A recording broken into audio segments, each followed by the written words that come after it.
Hello everyone. आज का session chat GPT के ऊपर होगा। Chat GPT for teachers and students. तो मैं यहाँ पे स्लाइड्स के द्वारा आपको दिखाऊंगा कि चैट जीपीटी क्या है और चैट जीपीटी कैसे डेवलप हुआ है। चैट जीपीटी सिंपली एक एआई टूल है जिसके मदद से हम लोग बहुत सारे टास्क को सिंप्लीफाई कर सकते हैं। सो चैट जीपीटी को जानने से पहले हमको एआई का एक ब्रीफ नॉलेज चाहिए होगा। What is AI? एआई जैसे कि मोस्ट ऑफ द लोग जानते हैं, अभी एआई सब लोग यूज़ करते हैं। ये एक टेक्नोलॉजी है जिसके मदद से मशीन जो है ह्यूमन इंटेलिजेंस को रेप्लिकेट कर सकते हैं। It is a technology that enables machines to perform tasks that typically require human intelligence। जो टास्क करने के लिए ह्यूमन का इंटेलिजेंस का रिक्वायर है वो काम एआई या फिर आर्टिफिशियल इंटेलिजेंस कर सकता है। अब यहाँ पे है टाइप्स ऑफ एआई। तो क्या क्या टाइप का एआई है? पहला है वीक और नैरो एआई, जो जो एकदम पहले हम लोग एआई यूज करते थे, जैसे कि आप लोग गूगल असिस्टेंट मतलब एलेक्सा, सीरी, गूगल असिस्टेंट यूज करते थे, तो वो एक वीक एआई है। Next face recognition, finger print recognition, ये सब वीक एआई का मॉडल है। नेक्स्ट है हम लोग का जनरल एआई, जो अभी काफ़ी प्रचलित है, जैसे कि चैट जीपीटी। चैट जीपीटी हम लोग अभी देखेंगे चैट जीपीटी क्या है। ऑटोनोमस व्हीकल मतलब जो सेल्फ ड्राइविंग कार्स है, तो वो सब भी जनरल एआई के वहाँ पे आता है। और सुपर एआई एक कॉन्सेप्ट है जहाँ पे बताया गया है कि जब ये मशीन्स ह्यूमन इंटेलिजेंस को पार करके उसका इंटेलिजेंस और भी ज़्यादा हो जाएगा। ये एक हाइपोथेटिकल कॉन्सेप्ट है, लेकिन ये इन फ्यूचर हो सकता है, किसी को भी पता नहीं है। जब जो मशीन से ह्यूमन का इंटेलिजेंस सरपास हो जाएगा, तब वो ह्यूमन से भी ज़्यादा पावरफुल हो जाएगा। तो ये 3 टाइप्स ऑफ एआई है। अभी चैट जीपीटी के बारे में जानते हैं। चैट जीपीटी एक जनरेटिव आर्टिफिशियल इंटेलिजेंस है। इसको बनाया था ओपन एआई ने। ओपन एआई कंपनी का नाम था। 2022 में इसको लॉन्च किया गया था। अभी जो फिलहाल इसका मॉडल है चैट जीपीटी 4, उसको बोलते हैं लार्ज लैंग्वेज मॉडल, क्योंकि बहुत सारे लैंग्वेज को ये इंटरप्रेट कर सकता है। तो ये ह्यूमन लाइक रेस्पॉन्सेज दे सकता है, जहाँ पे हम लोग उसके साथ कन्वर्सेशन बात कर सकते हैं, इंफॉर्मेशन ले सकते हैं अलग अलग लैंग्वेज पे। और जीपीटी जो है इसका फुल फॉर्म है जनरेटिव प्री ट्रेन ट्रांसफॉर्मर। अभी ये कंटेंट है। अभी अब सीधा प्रैक्टिकल में देखते हैं। कंटेंट है लॉगिन एंड साइन अप। पहले हम लोग यहाँ पे लॉगिन करते हैं। यहाँ पे चैट जीपीटी को लॉगिन करने के लिए सिंपली आप लोग मोबाइल पे डाउनलोड कर सकते हैं, या फिर मैं पहले लॉग आउट कर लेता हूँ, आपको दिखा देता हूँ। लॉगिन आपको डाउनलोड इंस्टॉल करने के बाद, या फिर अगर वेबसाइट पे विजिट कर रहे हैं, तो आपको पहले लॉगिन कर लेना पड़ेगा। तो यहाँ पे आप कोई भी जो आपका ईमेल आईडी है उसका इस्तेमाल करके लॉगिन कर सकते हैं। लॉगिन कंटिन्यू विद गूगल कर दीजिए। जो आपका ईमेल आईडी है उसको सिलेक्ट कर लीजिए। तो यहाँ पे मेरा बहुत सारा ईमेल आईडी है, जो भी है मैं पहला वाला को सिलेक्ट करता हूँ, तो मेरा ये जो लॉगिन हो जाएगा। तो लॉगिन करने के बाद इसका इंटरफेस जो है, यहाँ पे हम लोग कुछ क्वेश्चन पूछेंगे। यहाँ पे हम लोग क्वेश्चन पूछ सकते हैं और इसका रिस्पॉन्स मिलेगा। ये जो मैंने प्रीवियस 7 डेज में क्वेश्चन पूछा था, उसका रिस्पॉन्सेज यहाँ पे दिखा रहे हैं। ये थोड़ा बहुत हिस्ट्री भी इसको रख देते हैं। हिस्ट्री मतलब पहले का इन्फॉर्मेशन भी रख देते हैं। तो पहले मैंने बोला था इसको, देखिए अभी अगर किसी को बोला जाए एक ऐसे लिखना है ग्लोबल वार्मिंग के ऊपर, हम लोग को कितना टाइम लगेगा? कम से कम तो आधा घंटा 1 घंटा लग जाएगा, कम से कम मान लीजिए 20 मिनट्स। उससे कम तो मेरे ख्याल से नहीं होगा। लेकिन ये चैट जीपीटी कितना टाइम पे करेगा, देखिए। अभी यहाँ पे आपको प्रॉम्प्ट लिखना है, राइट एन ऐसे ऑन ग्लोबल वार्मिंग। मान लीजिए 200 वर्ड्स का विद इन। ये इसको जो हम लिख रहे हैं इसको बोलते हैं प्रॉम्प्ट। प्रॉम्प्ट आपका जितना अच्छा होगा उतना अच्छा आपका आउटपुट होगा, जितना अच्छा आप इसको इंस्ट्रक्शन दे पाएंगे उतना ही अच्छा इसका रिस्पॉन्स आएगा। So with in 200 words make bullet points, make headings for each paragraph। तो ये मेरा प्रॉम्प्ट है, तो मैं इसको एंटर करता हूँ या फिर यहाँ पे क्लिक कीजिए तो अभी देखिए रेस्पॉन्स आ जाएगा। पहले देखिए ग्लोबल वार्मिंग ए ग्रेव कॉन्सर्न, तो इसका टाइटल है, ऐसे का टाइटल दिया है। इंट्रोडक्शन, ये हेडिंग दिया है, पहला introduction. Next causes of global warming, इसका इफेक्ट्स क्या है। Impact on human life, conclusion, कितना अच्छे से पॉइंट वाइज हमको लिख के दे दिया है, ठीक है। इसको अगर और भी इजी बनाना है, जो ये इसका शब्द है, शब्द थोड़ा हार्ड होगा, तो इसको अगर इजी बनाना है हम लोग लिख सकते हैं सेम ये कॉन्सेप्ट सेम है, सेम प्रॉम्प्ट लिखिए। the words should be easy for a fifth standard student, class 5 में जो बच्चा है उसके लिए लिखना है, तो वर्ड्स को थोड़ा इजी बनाना है। फिर से एंटर प्रेस कीजिए। A big problem for our friend, अभी इसका रेस्पॉन्स थोड़ा अलग से आएगा, वर्ड जो है काफ़ी इजी हो जाएगा।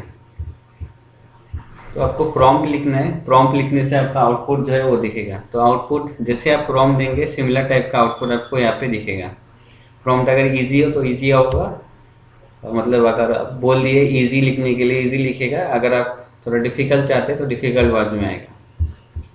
सो काफ़ी हम लोग का टाइम बच जाता है, और ये गूगल से कहीं भी नहीं लेता है, ये अपना रेस्पॉन्स देता है। गूगल में तो पहले से किसी ने लिखा है उसका डाटा देता है, लेकिन यहाँ पे ये एक्चुअल एकदम फ्रेश इनपुट देता है, मिक्स करके सब ऐसे को पढ़ लेता है। ये क्या करते हैं, गूगल में से जितने भी डाटा हैं उसको पढ़ लेते हैं, पढ़ के उसको मिक्स करके ये अपना इंटेलिजेंस से हम लोग को डाटा प्रेजेंट करता है। तो ये तो मेरा एक पहला प्रश्न था इससे। नेक्स्ट मैं जो क्वेश्चन पूछूंगा वो MCQ question on class 8 friction. तो एक हमको मान लीजिए MCQ क्वेश्चन पेपर बनाना है। राइट MCQ क्वेश्चंस, राइट 10, कितना लिखना है वो भी आप स्पेसिफाई कर सकते हैं। 10 MCQ questions for a 8th standard student on chapter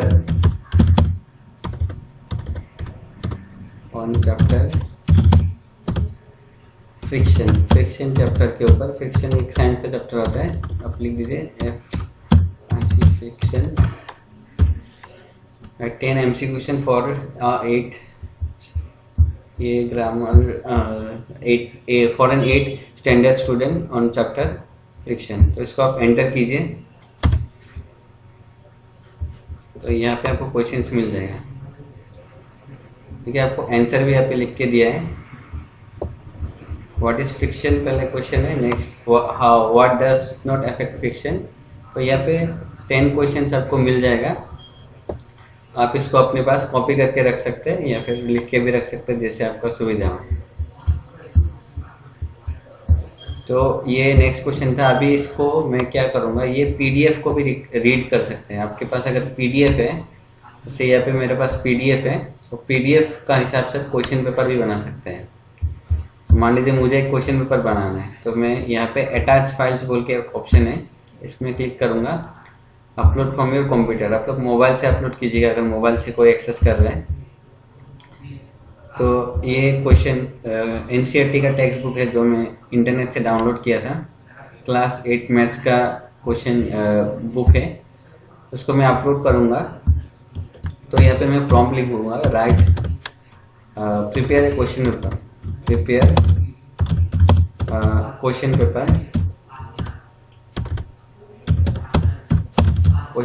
paper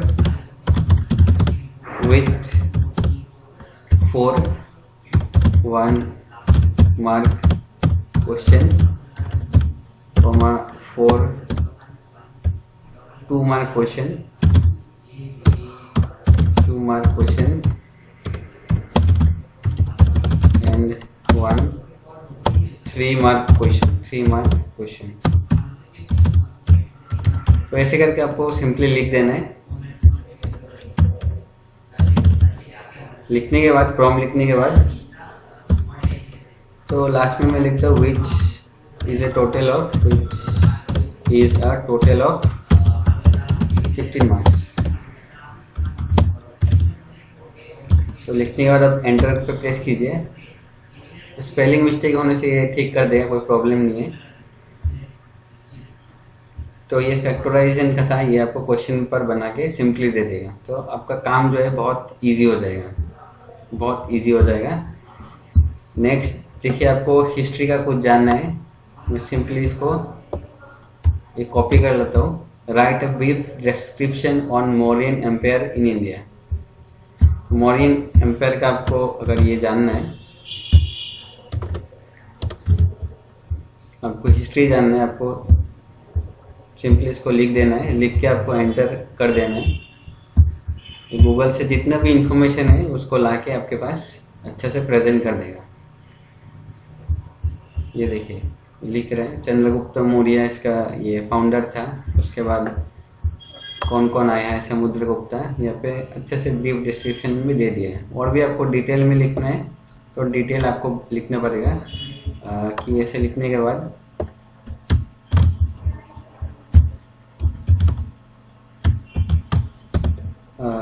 write about all the kings of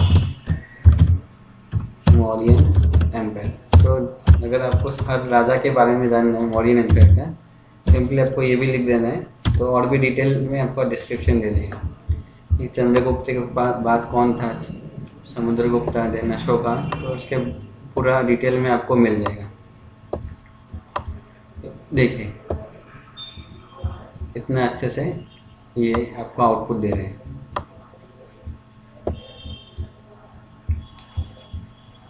तो ये हमको निकालने में बहुत टाइम लग जाता है, हम लोग का बहुत टाइम यहाँ पे सेव हो जाता है। तो अभी जो हिंदी एसएमएस के लैंग्वेज है, अभी आप सोच रहे हैं उसका आउटपुट दे पाएगा कि नहीं। उसका आउटपुट भी दे पाएगा। तो मान लीजिए हिंदी में अब मुझे पोएम लिखना है।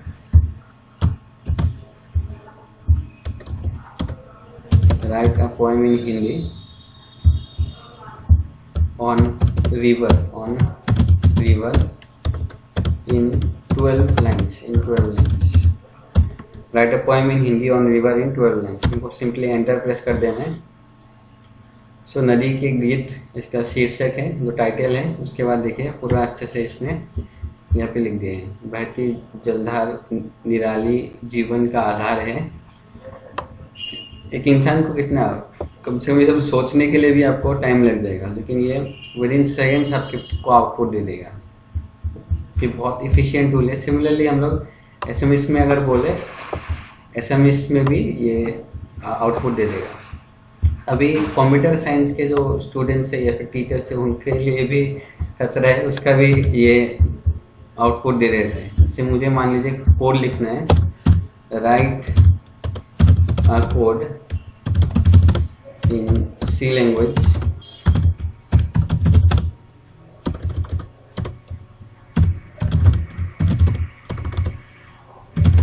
to find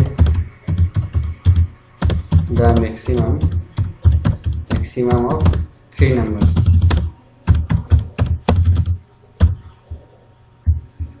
तो ये कोड भी लिख देगा, कोई प्रॉब्लम नहीं है। देखिए मैंने लिखा, तो ये मुझे कोड लिख के यहाँ पे दे देगा। तो ये कोड ठीक भी होगा, हम लोग रन करके भी देख सकते हैं। तो 3 नंबर्स में से मैक्सिमम कौन से है उसका कोड यहाँ पे लिख के दे दिया है।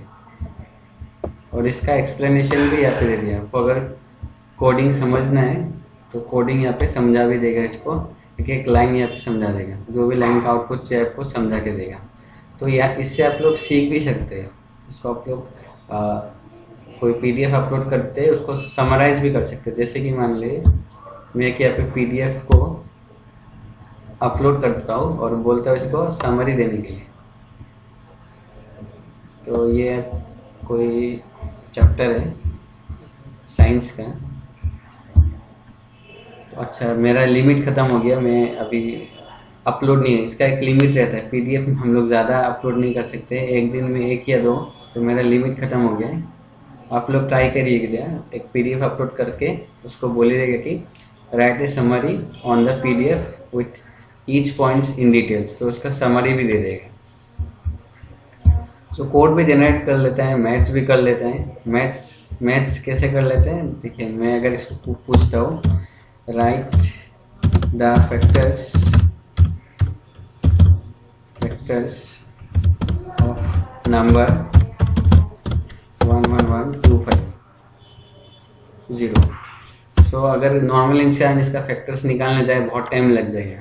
तो इसको अगर मैंने एंटर किया तो जो भी फैक्टर्स है, तो ये स्टेप्स भी बता रहे हैं। देखिए स्टेप्स भी बता रहे हैं, खाली ये नहीं सॉल्व करके दे रहे हैं। तो देखिए क्या क्या फैक्टर्स है सारा बता दिया। द फैक्टर्स ऑफ 11250 आर, जो ये फैक्टर्स है बता दिया। एक इंसान को ये करने में बहुत टाइम लग जाता था, जो मैथमेटिक्स के टीचर है वो समझ पाएंगे। तो ऐसे जो भी क्वेश्चन है आपको इसका आउटपुट मिल जाएगा। सो मैं कंक्लूड करना चाहूँगा कि ये ChatGPT जो है काफ़ी बेहतरीन टूल है टीचर्स और स्टूडेंट्स के लिए। सब लोग इसका इस्तेमाल कीजिए, इससे डरिए मत कि मेरा जॉब चला जाएगा। ऐसा कुछ नहीं होगा।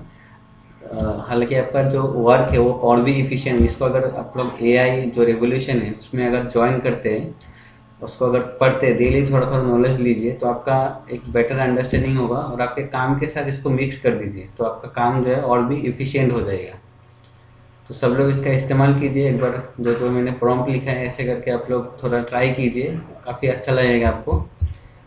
So that's all for today, thank you for listening. Session को यहाँ पे वाइंड अप करते हैं।